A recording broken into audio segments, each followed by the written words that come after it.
Every time Rosemary Olale told anyone about her HIV status 10 years ago, tears would roll down her cheeks uncontrollably. She felt helpless. But she picked herself up, and now Rosemary is a chairperson of Tuinuke na Tuendelee Mbele self-help group based in Kariobangi in Nairobi's Eastlands area, which has brought together 14 other women living with HIV. During the interview at their 5-roomed premises in Kariobangi, Rosemary, who lives in Korogocho slums, is barely putting on a sad face as one would expect. She is full of life, hope and confidence of achieving her dreams of not only becoming a businesswoman she had always wanted to be, but changing her community. The reason to why we started the group was in 2005 in Korogocho, there was high stigma and discrimination towards people living with HIV and AIDS. And there are organizations that were working towards it, but the way they were doing it did not make me like them. Because it was, you are HIV positive, you just go for your lunch with a dish, the cooked lunch. So I thought that, I went for that lunch too, but to some points I felt like, it was like I was selling my dignity. I'm an able person, I can work. She challenged one of her friends who was also living with HIV that the idea of going for relief food from NGOs was doing more harm to them. It was time to wake up and do something like any other Kenyan. In the process of going to that place, I met a friend of mine. I asked her, what are we doing? Are we normal? And then she laughed at me and said, now what we are waiting is just to die. And then I heard of a certain lady who was sick and was locked up in the house. Nobody wanted to be a friend, and I said, no, this is a good chance, I want to be her friend. So I went to visit her. As I continued visiting her, she also shared with me that she was tested, found HIV positive, and since there is no drug, she's waiting for the death. And I said, oh, we are 3 people waiting for our deaths. The 3 women decided to start a chama, and because they had little or no income, they could only afford a 1/4 kilogram of sugar a week initially. They went ahead, however, and started saving 20 shillings a week. And as we were circulating, we met other 2 who also disclosed that they were also HIV positive, but they doesn't want anybody to know. So if they are going to join the chama, we just change the idea of being HIV positive. We just say we are friends and we are doing chama. Rosemary at one point became a beneficiary of the World Vision Project, which was run under Kariobangi HIV and AIDS program. She underwent a tailoring course for 3 months, and at the end was offered a startup kit, which was a sewing machine. This was a big boost for the group.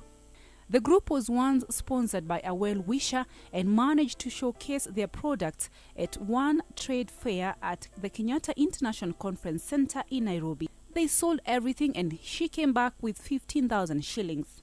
And when I came back, I totally changed my mind. And the first person whom I approached was Lucia. I told Lucia, no, I have got that money. I'm not giving it to any of you. We are going to buy some more sewing machines. We are going to look for some more women who are down. We are going to make this a group.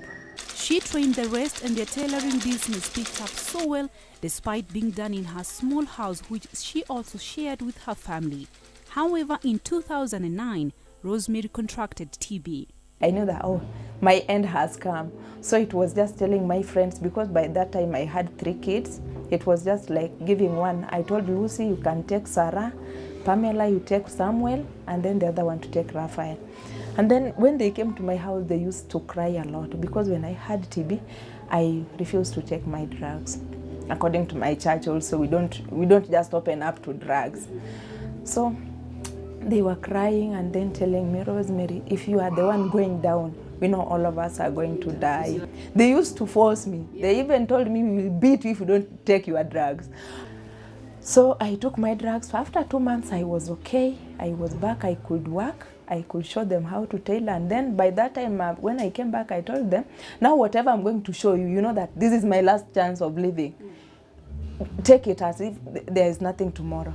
Apart from catering for their daily basic needs, the women have been able to educate their children and expand their business. Nilikuwa tu nyumbani, sina chochote cha kufanya. Sasa venye niliwajua, tukaanza hiyo mambo ya kutengeneza beads na kushona. Niliona sasa hata stress imeisha.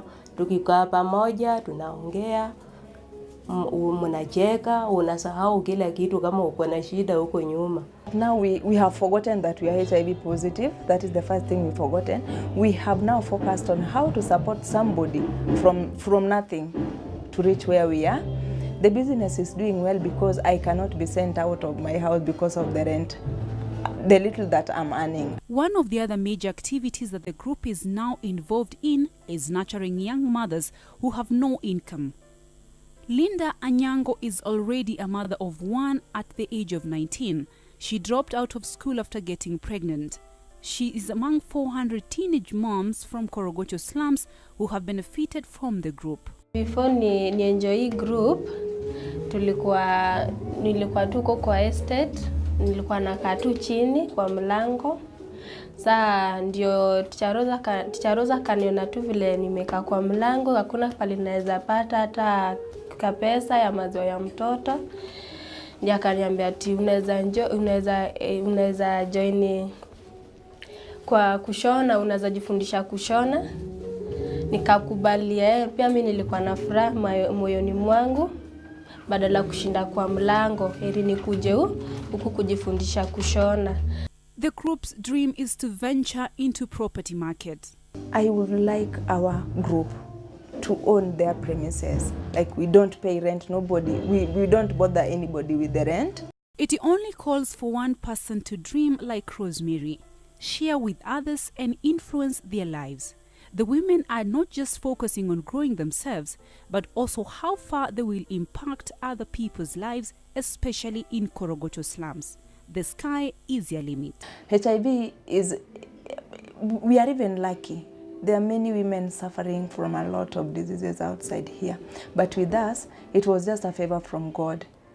Maybe we are not even worth to be where we are. But with a woman, you have to be strong. You have to work, because the tomorrow of our country depends on you. They say if we do not wake up every morning to contribute anything to the economy, you can never be able to feel when there's a change in the economy across the country. For the last 9 years, these women had given up in life when they discovered they had HIV. But right now, these are some of the products they can be able to make by themselves. Margaret Wahito for Capital TV.